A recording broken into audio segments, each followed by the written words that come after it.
10-inch 28.5 micron printers are my current favourite configuration of 3D printer. The convenience of a 10-inch build plate coupled with a print resolution where the resulting model rivals those from the 22 micron prints of the frozen Sonic Mini 8K, no matter what you're printing, be that minis, busts, dioramas, or even larger scale models, there's more than a valid reason for just about everyone to choose one of these. But which one? They are incredibly similar printers, but with some different features and price points between them. So here's the functional difference of each, and by the end of this video, you should be certain which one you want. So hi, I'm Ross, and this is Fohammer Videos. Okay, let's get into the comparison. Here are the three printers. In the orange corner, weighing in at 31.5 pounds, we have the Frozen Sonic Mighty 8K. This is the first of the models to be released, and its main selling point is the advancement of its features. You won't find anyone else here pushing onboard technology as far as this has. In the yellow corner, weighing in at a staggering 41 pounds, the heavyweight is the Anycubic M3 Premium. This beast puts build quality and convenience before anything else. Anycubic have really stepped up their game with this model, and it shows how robust and solid a printer can, and arguably should, be. And finally, in the red corner, we have this featherweight champion at only £24, the Elegoo Saturn 2. Neither mighty nor premium, the Saturn 2's hope to be your choice of next printer comes first and foremost in its price point. It is certainly the most economic choice amongst these models, but does that mean it's missing other essential functions that matter to you? Watch on to find out. It is also worth noting that the alternative to the Saturn 2 comes in the form of the even more recently released Saturn 8K. Yes, the 8K upgrade of the original Saturn is a newer release than the 8K Saturn sequel, the Saturn 2. I haven't included the Saturn 8K printer in this comparison, first to avoid the confusing tag team approach to this video, but also because I already have a video comparing the Saturn 8K to the Saturn 2. So if you're looking to shave even more money off your purchase and you feel the Saturn 2 is the right choice for you after watching this video, be sure to check that one out too. Now, speaking of price, I'm only going to compare the recommended retail price, or RRP here, because these printers are always in some kind of sale throughout the year, be that the general, this printer is currently discounted from this price, which it never truly was in the first place, to a bundle including resins or wash and cure stations. Speaking in terms of raw RRP, the Saturn 2 is $600, the M3 Premium is $639, and the Mighty 8K is $899. But again, when you look at the various bundles and add-ons, offers and holiday discounts, none of them are usually this price. But the difference in price between them has been fairly consistent. Now, I've talked about their weight in the intro, does that really matter? I mean, none of them are going to float away and fly off your desk. But a heavier product is often psychologically interpreted as a higher quality product, at least through additional internal material use alone. But a valued metric is size, so the Mighty 8K is the smallest at 34 by 34 by 52 centimeters, rounded to the nearest centimeter, and equivalently the Saturn 2 is slightly taller at 31 by 27 by 57 centimeters, and the M3 is pretty huge at 33 by 35 by 63 centimeters. Does any of this really matter? Well, only if you're really limited on space, but there's not that much in it, so if you can find space to fit the Mighty, you'll probably find space to fit the M3. When it comes to external style and quality, the Saturn 2 has some extra curves over the previous generations of Saturns, but it's still a mostly plastic shell. As expected, its focus is on reducing the costs. The M3 has half plastic, half metal housing, with only the front fascia being cheap, and the Mighty 8K has a much more basic form when compared to the other two, but this is in a fully metal enclosure. But do you really care what these look like? Again, there's that slight intrinsic inference that a better housing will be a better quality printer, and these are quite fair in comparison to how these brands approach 3D printers in general, but it's still just an inference at best, and one that you're going to pay for. So, let's get into some of the more meaty differences, like build volume. You need to know they all have 10-inch 8K screens in them. and therefore they all have the same print area of 219 by 123mm. Though if you look at the websites, Frozen and Anycubic have reasonably rounded up to the nearest millimetre, Elegoo are trying to appear slightly better by listing the extra 0.12mm that they all have anyway. But the Mighty does fall short of the other two printers, however, by losing 15mm in height, at only 235mm rather than 250 of the M3 and the Saturn II. But I highly doubt this 1.5cm loss matters to more than a fraction of the people watching this video. But if it does concern you, just download Lychee or Chitubox, add the printers for free, and then you can see if your models fit in the printable area. However, I can understand how people will approach this and their buying choice with a "I'd rather have it and not need it than need it and not have it," but be realistic, because you may be missing out on a great printer due to this one metric that is likely irrelevant to 99% of people watching. Okay, let's speed this up. I need to get through some of the additional features of these printers before we get on to print quality. They all come well packaged with a bundle of 3D printing tools like scrapers, filters, Allen keys, etc. And they all come with a rubbish cheap USB drive that I recommend replacing with a decent SanDisk one ASAP. But speaking of USB, the USB ports. This may not matter to you, but I have a few items around my printer. In my case, it's other printers. In your case, it may be a wash and cure station. It may be nothing. I like to maximise the horizontal space and budge other devices right up close to my printer, which I can't do on the Saturn II because the USB port is on the side and at the back. Even if I put in an extension cable there, it still sticks out and prevents me from putting other things up close. This may not matter to you, but it does to me, and it likely will to some others. The M3 has the port on the side, but it's on the side at the front. And because this is huge compared to my other printers, it sticks proud of them, and therefore it doesn't get in the way. Even if I had two M3s next to each other, I could just opt for a low profile USB drive and it'd still fit in. It's the Mighty 8K that has the port on the front, and to me, this is certainly the most convenient, but yes, it carries the risk of getting resin spilled on it. My advice, don't spill resin on it. If you do, clean it. Quick. Another functional comparison is the leveling method, and they've all got their actual processors that I'll go on to in a minute, but I want to talk about Elegoo, who have their very traditional ball joint, and while some people have said they've never had an issue with these, historically I've had more issues with this style coming unleveled during a print and then needing to be re-leveled for the next print more frequently than the method used by the other printers. The Mighty 8K has my much preferred 4-point screw-in connector where you adjust each corner. Now in my case, I didn't tighten this during my review well enough the first time and it loosened, but once I re-leveled it and added a few apples of strength to my Allen key, it's never budged since. But the M3 is solid. Once again, this is the same type of 4-screw connection, but boy is this thing strong. I think it's aluminium, which is great because the metal is slightly softer than the bolts, meaning that when you tighten the plate, it actually pushes into the softer metal and holds it in place more firmly. I'm just guessing at that. But these brackets are super thick, and once I leveled the bed, it's not even slightly budged a micron. This is one of the reasons why I sometimes have a preference for the M3. This build quality is far and above what the others offer. And this quality can also be seen in the Z-Rod. All three printers have dual linear rails, but the M3s are thicker and the Z-Rod looks at least twice the size as the ones on the other printers. This just fills me with confidence in this machine's longevity. Another differing feature is the inclusion of the powered carbon filters. The Saturn has one carbon filter with a huge carbon block. The M3 has two carbon filters, but with comparatively smaller carbon blocks. The Mighty has no carbon filters and therefore no blocks. Arguably, the M3 will filter more air faster, but it'll need the cartridges or carbon blocks changing more frequently.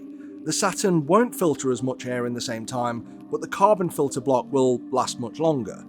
In reality, they both work and remove enough of the headache-inducing smells that I don't even notice them whilst I work all day in the same room. But to be honest, newer resins tend to be a lot less smelly anyway. I don't notice my Mighty 8K printer either until I take the lid off. Speaking of the mighty 8K, the thing I want to shout about most is the user experience on this printer. Each printer has a user interface, but on the M3 and the Saturn II, they're really basic. You've got the option to print a model, look at some printer info, and run a few LCD tests, and you can automatically, or semi-automatically in comparison, level the bed, but it's basic. And the Saturn II is slightly worse in this regard. I mean, it hasn't been fully localized. It's minor, it's a super minor quirk, but having things like the print button on the right side of the screen rather than on the left just shows that the user experience hasn't been fully localized. It's quite an Eastern thing to go from right to left instead of left to right, so the English version of the printer is very much just a translation. And there's been no attempt to make any of this in any way attractive. The M3 is generally more intuitive, but still very basic. Things are just laid out more tidily than the Saturn. This isn't going to bother anyone unless you had multiple printers, you won't even notice, but comparatively it's just another minor element that makes the Saturn look and feel cheaper. But it still works. The mighty though, this is how a UI should be. The out-of-box user experience walks you through the whole build plate setup and assembly, all the way through exposure testing. They'll ask you to use their 8K resin, but you can use any and just not tell the printer. It'll still work. The whole experience is much more akin to a smartphone than a basic control input screen, and this is really where Phrozen stands out. They put that extra layer of quality into every part of the experience. They aren't competing on price, they're competing on quality. And as I said back in my mini 8K video, we don't really need higher resolution printers, we need more convenient user experiences. And this is a leading step towards it. The other printers pale in comparison to this. But one convenience feature I need to talk about is the VAT on the M3 Premium, because this is actually functionally useful. Both Elegoo and Phrozen have made wider VATs to handle the dimensions of the big build plate, though the Saturn have once again been a bit cheap here, as it's only just slightly wider and frequently results in lots of messy resin splashes on the inside of the printer. The M3 has a deep VAT, which allows for 1.8 litres of resin in there at a time. That makes sense. It's a bigger plate and you're possibly printing bigger things. I've had to top up the other VATs midway through large prints, especially on the Mighty and the Saturn, and in one case on the Mighty I forgot to and the printer ran out overnight, ruining a large model. I never had this problem on the M3. That larger tank should have been a must on the other two brands, but they didn't think of it. So well done Anycubic. And finally, before I get onto print quality, I just want to talk about external connectivity. All three printers have the aforementioned USB ports for printing files on the device. If you use a bad USB stick, this can result in errors, and dying drives can result in failures and even lock up printers entirely. But they all have this, and for the Saturn II, your options stop there. With the Mighty, this has the option of Ethernet or Wi-Fi connection, and the Wi-Fi connection is via a USB dongle that comes with it and plugs in the back.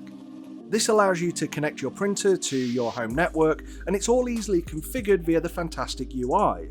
With the app, you can then monitor the progress of your current print, and you'll get a notification when it's complete.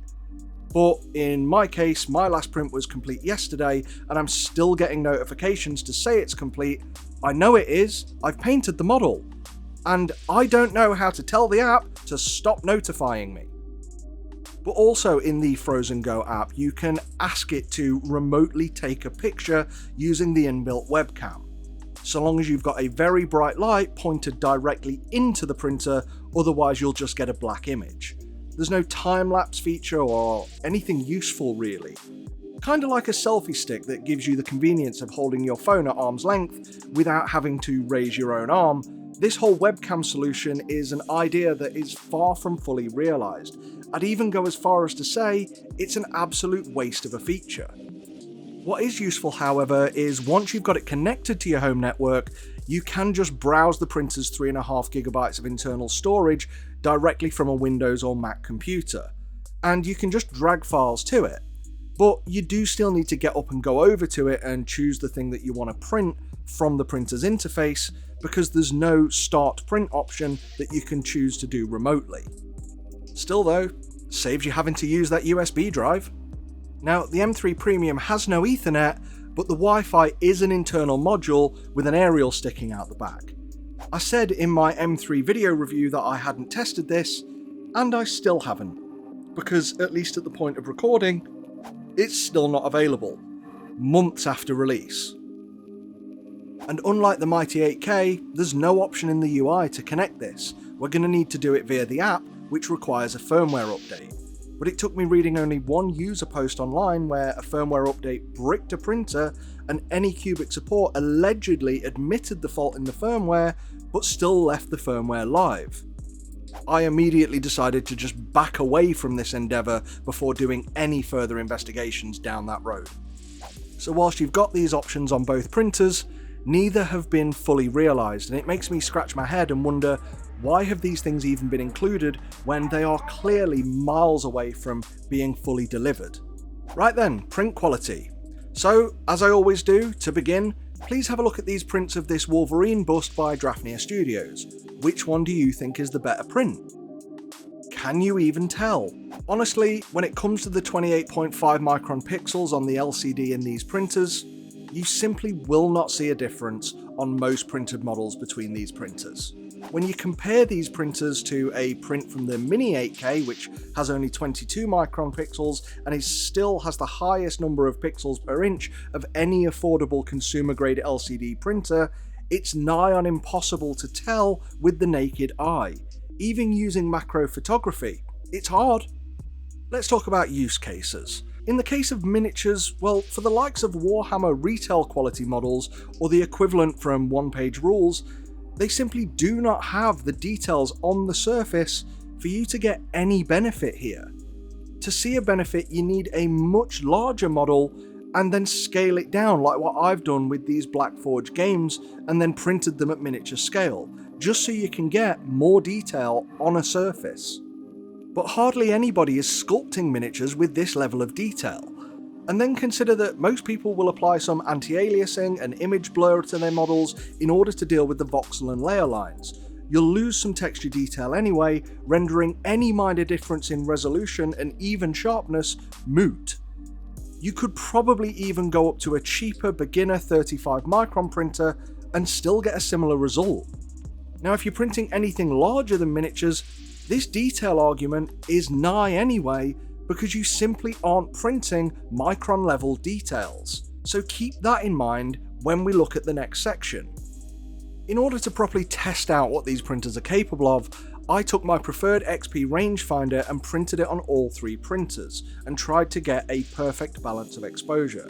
And I used Frozen's 8K aqua grey resin, as it's a very sharp resin and will really show us more of what these printers are truly capable of. Now, I'd already dialed this in on my Mighty 8K to 1.5 seconds for 30 micron layers, and the result gives me a good sharp print. And I've determined this by having an equal number of posts to holes on the rangefinder. And for anyone wanting to copy my settings, please bear in mind that my room temperature is 20 to 22 degrees, and you'll need the same in order to get a similar result. And I was happy to find that I threw the exact settings into Chitubox, including lift distance and speeds for the Saturn II, and I got a perfectly exposed comparable print first try. With the Anycubic printer, I took advantage of the resin exposure rangefinder feature, or RERF for short. I put 8 exposure tests on the bed, and by naming the file RERF with underscores, the printer will understand to print each octane at 0.5 second increments to the last, starting with your base exposure time. Because I set the exposure time at 0.5 seconds, in just one print, I got 8 exposure tests from 0.5 to 4 seconds with 0.5 second increments between. I did have a few failures trying to do this, but quickly realised my lift speeds were much higher than my other printers, and this resin prefers a slower pull. So I matched my lift distances and speeds to the other printers and got 8 successful prints. Once again, the best exposure was around 1.5 seconds. When we interrogate these prints, knowing they all have a balanced exposure, that means equal posts to holes, I then like to compare these by looking at the lines at the bottom. The immediate reaction is that the Mighty 8K is marginally the sharpest, showing more complete lines and clear gaps than the Saturn II. Just. However, when we add the M3 to the mix, we can see that we have far fewer lines and more of the gaps are closed. If we go back to counting the holes and posts, you have fewer of each on the M3 than the Saturn II or the Mighty 8K. But despite putting several controls in place, such as using the same settings and same resin, there is one variable in this test I've not mentioned: use.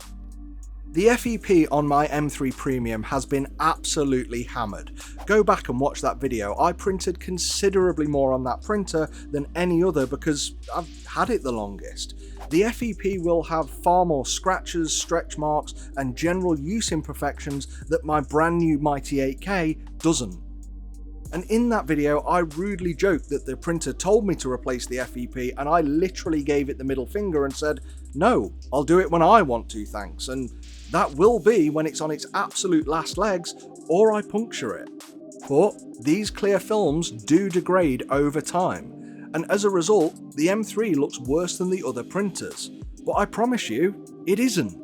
I'd need to replace the FEP in order to prove it, but I'm sorry, I'm not doing that. These sheets aren't cheap, and I have plenty of life remaining in this one to print to a quality that I'm more than happy with.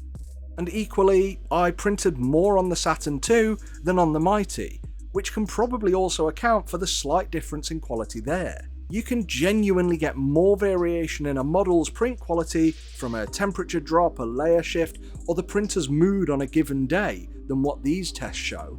And unless you're zooming in with a macro lens, you'll never tell. And even if you can see a difference in my photos, that's more likely my photography than anything else. My close-ups are shot on a 100mm macro lens. Just moving each of the models forwards or backwards a micron can make a huge difference in the photo. So in summary, I'm going to refer you back to a statement I made right at the end of my M3 Premium video, and that was the first video I did on any of these printers, and the statement was made inferred from the specs alone. But now that I've confirmed it, I can say that when it comes to choosing between these printers, they all do the same thing. Just pick one. The Saturn II is the cheap one, the M3 is the best built, and the Mighty has the best user experience. But while you're choosing things, why not choose to support us and get your name up in the credits like these wonderful people? I really appreciate you watching this video, and if you liked it, please let me know. Just tap that like button and then go on with the rest of your day. If you really want to help me and boost the algorithm, leave a comment. I know it was a long video, so I might make an abridged version for the 10-minute crowd, but I'm glad you stayed to the end to really understand the differences, or lack of differences, between these printers. I'd love to know what you picked after watching this video, so please pop down in the comments which one you chose and why it was the Saturn II. All the models in this video will be listed in the description, and I'll put links to them, and thanks to the creators for sharing them with me so that I could use them. I am actually looking to work with a 3D designer on a future video, so if you have some sculpting skills and want to be featured, please get in touch and I'll brief you on the project, but it's going to be hush hush until we deliver it. So thanks again for watching, like, comment, subscribe. Until next time, Fohammer out.